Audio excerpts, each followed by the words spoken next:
खबरों में आगे बढ़ते हैं और एक और बड़ी खबर से आपको रूबरू करा देते हैं। लखनऊ में 22 जनवरी को होने वाले रामलला प्राण प्रतिष्ठा को लेकर समिति ने तैयारियां पूरी कर ली हैं। प्राण प्रतिष्ठा कार्यक्रम में समिति ने देश के सम्भ्रांत लोगों के अलावा विदेशी मेहमानों को भी बुलाने की पूरी तैयारी कर ली है, जिसमें विदेशी मेहमानों की जिम्मेदारी विदेश के पदाधिकारी के जिम्मे होगी।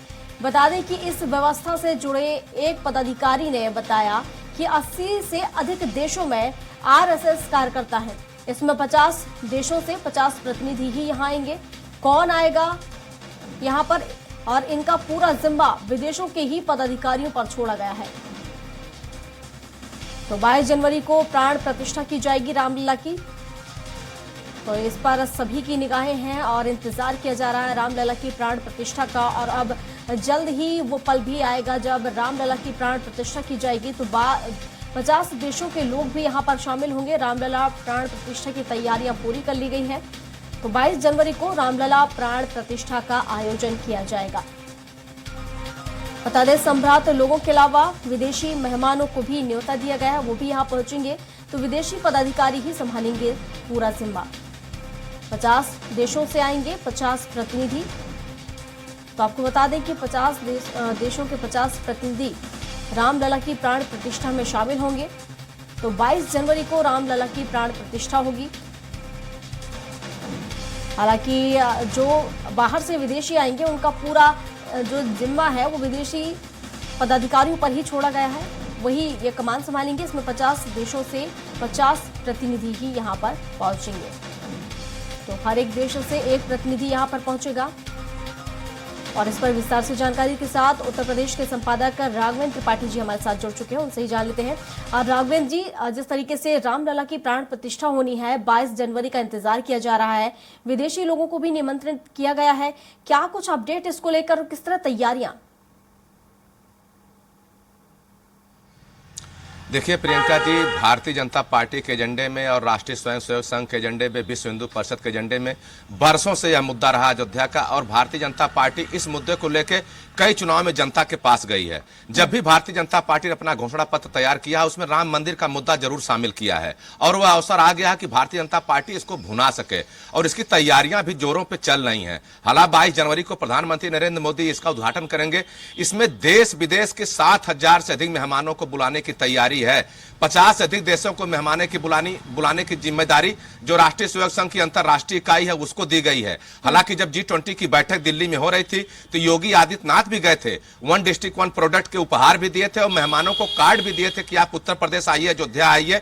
उसमें 22 जनवरी का भी जिक्र किया गया है। तो कुल मिलाकर जिस तरह से तैयारियां उत्तर प्रदेश में खासतौर से भारतीय जनता पार्टी कर रही है, इस उद्घाटन समारोह को भव्य बनाने की तैयारी, ताकि पूरी दुनिया में एक संदेश जाए कि भारतीय जनता पार्टी जो वादे करती है उसे पूरा करती है। और सबसे बड़ी बात है कि अगर हिंदुस्तान की बात होती है तो राम, कृष्ण, भगवान शंकर, काशी, मथुरा, अयोध्या की बात जरूर होती है, चूंकि यह धार्मिक पर्यटन नगरी है। और अगर धार्मिक पर्यटन नगरी को बढ़ावा देने की बात की जाए तो भारतीय जनता पार्टी ही अब तक सबसे आगे है। हालांकि कांग्रेस भी गाहे बगाहे इसका श्रेय लेती रही है, लेकिन अब भारतीय जनता पार्टी मोदी के नेतृत्व में दिल्ली में सरकार बनाई है और जानती है कि किस तरह से किस मुद्दे को जनता के बीच में लेकर जाना है। 22 जनवरी तो दूर, अभी 17 दिसंबर को प्रधानमंत्री मोदी अयोध्या आ रहे हैं, जहां पे श्री राम एयरपोर्ट का उद्घाटन करेंगे, 3 हेलीपैड का उद्घाटन करेंगे। उसके पहले भी तमाम कार्यक्रम रखे जा रहे हैं। 17 जनवरी से ही धार्मिक अनुष्ठान शुरू हो जाएंगे, जिसमें देश विदेश के तमाम मेहमानों को निमंत्रित किया जा रहा है। और आपको याद होगा प्रियंका जी, जब अयोध्या में दीपोत्सव था नवंबर महीने में, दीपावली से एक दिन पहले, उसमें 54 देशों के राजनयिक बुलाए गए थे। क्योंकि दिल्ली में राजनयिकों का दफ्तर है, वहां से बाकायदा उनको अयोध्या लाया गया था, दीपदान में शरीक हुए थे, उन लोगों ने दिए भी जलाए थे। और भारतीय जनता पार्टी की कोशिश, सबसे बड़ी कोशिश ये है, जो विदेशी मेहमान आए उनमें जो मुस्लिम देश हैं, चाहे दुबई, कतर, सऊदी अरब, ऐसे देशों, मिस्र जैसे देशों से भी लोगों को बुलाया जाए, ताकि भारत की एकजुटता, भारत की सांप्रदायिक सद्भाव की एकजुटता की जो मिसाल है उसे पूरी दुनिया में बताया जाए। और कोशिश यही है भारतीय जनता पार्टी की। इसमें भारतीय जनता पार्टी के कार्यकर्ता,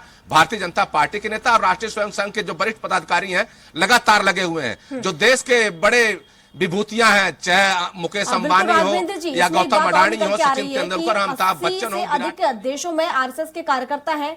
हालांकि इसके जरिए एक झलक भी, एक संस्कृति भी कहीं ना कहीं विदेशी मेहमानों को दिखाने की कोशिश की जाएगी उत्तर प्रदेश की। लेकिन ये बात भी निकल कर आ रही है कि 80 से अधिक देशों में आरएसएस कार्यकर्ता हैं। जी बिल्कुल, अंतर्राष्ट्रीय विभाग है आरएसएस का, वह कई देशों में अपने संस्कृति और धर्म को बढ़ावा देने का लगातार काम कर रहे हैं। और प्रियंका जी, सबसे बड़ी बात है, जिस तरह से 1992 के बाद अयोध्या में कथित ढांचे को लेकर जो माहौल बना था, पूरी दुनिया में एक गलत संदेश गया था कि भारत में जबरिया एक ढांचा गिरा दिया गया था, तो उसको भी धोने की कहीं न कहीं कोशिश है, सांप्रदायिक सद्भाव की मिसाल पेश करनी है। और भारतीय जनता पार्टी लगातार इसको लेकर काम कर रही है, चाहे पसमंदा मुस्लिम समाज हो उनको जोड़ने की बात करती है, जो गरीब मुस्लिम महिलाएं हैं उनको जोड़ने की बात कर रही है। इसी नाते 3 तलाक को बैन भी किया ताकि मुस्लिम महिलाओं के साथ अन्याय रोका जा सके। अब मंदिर के लोकार्पण का मामला है, इसमें पूरी दुनिया को एक संदेश देने की कोशिश है कि भारतीय जनता पार्टी सभी धर्मों, सभी विचारों, सभी संप्रदायों को साथ लेकर चलने वाली है। और कोशिश यही की जा रही है कि जब अयोध्या में मंदिर का लोकार्पण हो, प्राण प्रतिष्ठा हो, उसमें सभी देशों को लोग आए, सभी वर्गों को लोग आए, सभी जातियों को लोग आए, सभी धर्मों के लोग आए। और कोशिश यही है, सभी जो बड़ी विभूतियां उनको बुलाने की कोशिश है। जब G20 की बैठक को इसमें योगी आदित्यनाथ निमंत्रण दे चुके हैं, अब संघ कार्यकर्ताओं की जिम्मेदारी है, जो देशों में, दूसरे देशों में अपने संगठन को चला रहे हैं, वह वहां की बड़ी विभूतियों को आमंत्रित करें, उनको साथ लेकर आए और अयोध्या में जो सांप्रदायिक सद्भाव की मिसाल है उसके गवाह बनाएं। अब देखना होगा कौन कौन सी विभूतियां आती है, लेकिन इतना जरूर है कि 7000 लोगों को बैठने की व्यवस्था की जा रही है। सबको QR कोड जारी किए जा रहे हैं, जो लोग अपने स्वीकृति प्रदान कर रहे हैं उनको QR कोड जारी किए जा रहे हैं, क्योंकि QR कोड के मार्फत ही मेन गेट से प्रवेश दिया जाएगा। जिसके पास QR कोड नहीं होगा उसे प्रवेश नहीं मिल पाएगा। चूंकि सुरक्षा व्यवस्था प्रधानमंत्री की है, उसमें तमाम और विभूतियां देश की शामिल हो रही हैं, इसको देखते हुए तमाम तरह के इंतजाम किए जा रहे हैं। और सबसे बड़ी बात है कि उससे पहले अयोध्या का अंतर्राष्ट्रीय हवाई अड्डा बनकर तैयार भी हो जा रहा है।